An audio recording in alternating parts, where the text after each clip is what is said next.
홈하 정검입니다. 반갑습니다. 2007년 애플은 아이폰을 출시합니다.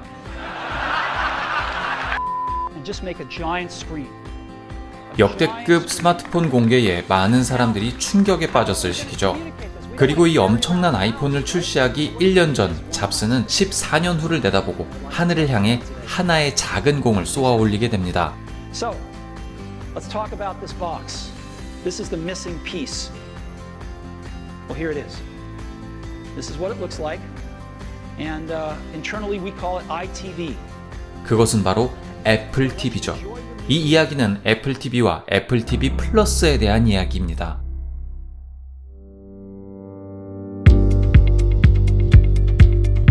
(2006년) 야심차게 내놓은 애플 TV의 반응은 싸늘하기 그지없었습니다.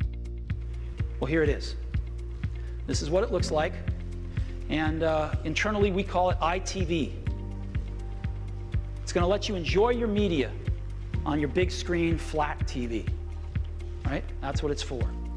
So let me show it to you now. This is it. Okay?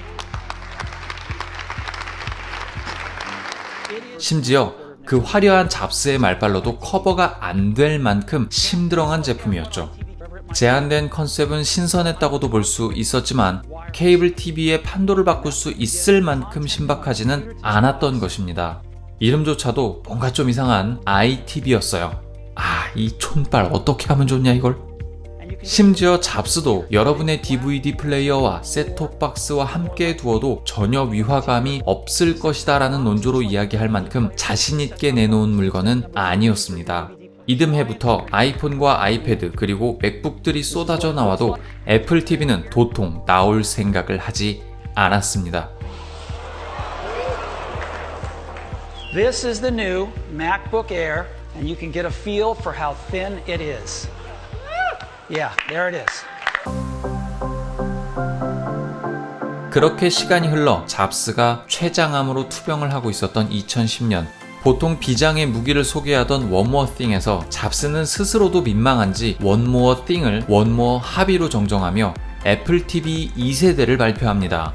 그리고 스스로도 이전 버전이 빅히트를 치지 못했다고 말하죠. Now, we introduced Apple TV 4 years ago, and we've sold a lot of them, but it's never been a huge hit, and nor is any other competitive product. Nothing's really hit in the living room yet. 게다가 애플 TV를 써보니 그것이 좋았지만 단점들도 많았다고 말하며 4년간 배운 것이 있다고 합니다.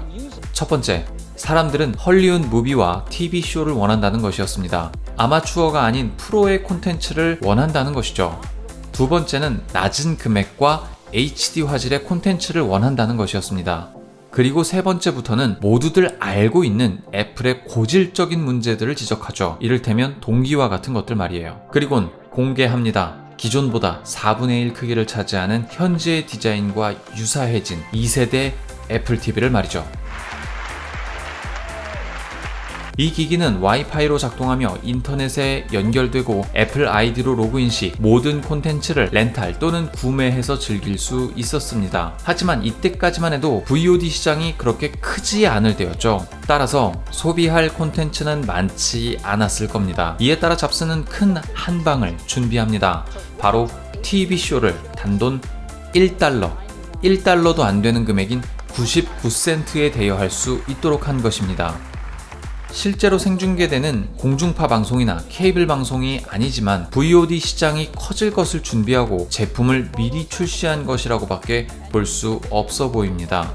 그리고 이때부터 넷플릭스와 유튜브, 플리커, 모바일미 등과 연동시켜서 미디어 플레이어로서의 아이덴티티를 챙겼고 가정 내 맥과 통신하여 사진을 직접 볼 수도 있게 했죠. 그리고 지금의 시스템과 크게 다르지 않은 영화 정보보기 페이지도 제공했습니다. 사실 이건 애플 TV 1세대부터 지원은 했던 기능이죠. 1세대는 플랫폼에서 브라우징이 안 되어 로튼 토마토 점수 같은 건 볼 수 없었지만 콘텐츠 설명은 충분히 볼 수 있었습니다. 2010년 당시 VOD 산업은 업계에 자리 잡아가고 있었지만 아직도 공중파 방송과 케이블 사업 그리고 DVD 렌탈 사업에는 비비기 어려운 수준이었습니다. 그랬기 때문에 잡스의 이런 발표들은 말 그대로 그의 취미 생활로 여겨졌을 것입니다. 잡스가 2011년 유명을 달리하고 난 뒤 애플 TV는 그저 그의 취미 생활로 사라지는 아이템이었겠구나 했을 무렵 팀 쿡은 그의 유지를 이었습니다. We're announcing a new Apple TV. 2012년 3월 키노트에서 애플 TV 3세대 기기가 등장한 것입니다. 하지만 잡스의 빈자리는 너무도 컸습니다. 취미 생활조차도 사람들의 이목을 집중시키는 방법을 알았던 잡스의 프레젠테이션과는 달리 그저 가전기기 하나 출시된 것처럼 이 또한 지나가 버립니다. 사실 애플의 패착은 이때부터라고 저는 생각해요. 어쨌든 애플의 에코시스템은 아이클라우드를 타고 점점 상승 곡선을 그리고 있었던 때였기에 집에 있는 TV에서도 관련된 콘텐츠를 활용할 수 있는 기기로서는 어필은 성공했다는 거죠. 예를 들면 사진이나 동영상 보는 것 등등이요. 때문에 2015년 애플 TV 4세대가 등장하기 전까지 꾸준하게 판매되어 2,500만 대를 기록하게 됩니다. 이는 사실 제품이나 서비스가 좋아서라기보다는 애플 제품군을 사용하는 사람들에게 효과적으로 작동했고 타 플랫폼에 비해 저렴하게 콘텐츠를 제공해 주었기 때문에 사람들에게 어필된 것으로 보입니다. 2015년 넷플릭스의 가입자는 이미 전 세계적으로 6,600만 명을 넘어가고 있었으니까 애플 TV의 이런 성장세는 사실 있으나 마나한 서비스로 보이기까지 했을 겁니다. 저는 이렇게 생각합니다. 2012년 3세대 애플 TV 출시 때 팀 쿡은 콘텐츠 사업에 박차를 가했어야 했다고요. 구독형 서비스에 대한 출시를 이때부터 가동했어야 했다고 생각합니다. 하드웨어와 유통에만 신경 쓴 결과로 진짜 황금알을 낳는 거위를 먼저 붙잡을 기회를 완전히 놓쳐버린 거죠. 구독형 VOD 서비스는 이미 넷플릭스가 장악했다고 하더라도 애플은 남들이 만들어 놓은 거 더 잘 만들어 내놓는 재주가 있는 기업이에요. 그들이 가장 잘하는 것을 그들이 가장 잘했어야 하는 시기에 발휘하지 못한 것이죠. 팀 쿡도 아차 싶었는지 이때부터 애플 TV의 출시 속도에 가속 페달을 밟기 시작합니다. 짧게는 2년, 길게는 4년까지도 끌었던 애플 TV의 출시 속도가 갑자기 1년 단위로 바뀌기 시작하죠. 2016년에는 애플 TV 앱을, 2017년에는 애플 TV 4K, 2018년에는 돌비 애트모스가 탑재된 애플 TV 4K까지 출시됩니다. 그리고 2019년 애플 TV 플러스가 출시됩니다. 이 서비스는 넷플릭스와 같은 구독형 서비스로 애플 자체 오리지널 콘텐츠를 즐길 수 있는 서비스예요. 2019년에 오리지널 콘텐츠를 볼 수 있는 OTT 서비스를 게시한다? 늦어도 너무 늦게 시장에 뛰어들게 된 모양새가 되었습니다. 하지만 애플 TV도 비장의 한 방을 준비하죠. 마치 2010년의 잡스처럼요. 애플 TV가 출시될 때 스티븐 스필버그, 오프라 윈프리, 제니퍼 애니스턴, J.J. 에이브람스, 제이슨 모모아 등이 참여하여 오리지널 시리즈를 제작한다고 발표하며 화제를 모은 것이 그것이죠. 화제의 중심에 있었던 만큼 그 퀄리티에도 관심이 쏠렸습니다. 애플 TV 플랫폼에서 만들어진 다수의 콘텐츠들은 작품성과 재미를 모두 챙겼다는 평가가 많습니다. 제이슨 모모아 주연의 C가 그렇고 극장 개봉이 어려워 애플이 구매하여 독점 공개한 그레이하운드 역시 작품성이 뛰어납니다. 언급하지 않은 다른 작품들은 아직 보지 않아서 뭐라 말씀을 못 드리겠지만 최소한 제가 본 애플 TV 플러스의 콘텐츠들은 재미가 없다면 작품성이라도 갖춘 작품들이 지배적이었어요. 2006년 잡스가 쏘아올렸던 작은 공은 2020년 팬데믹 시대 위기를 기회로 맞바꾸어 화려하게 비상했습니다. 타이밍이 기가 막히다고 밖에 말할 수 없는 부분이에요.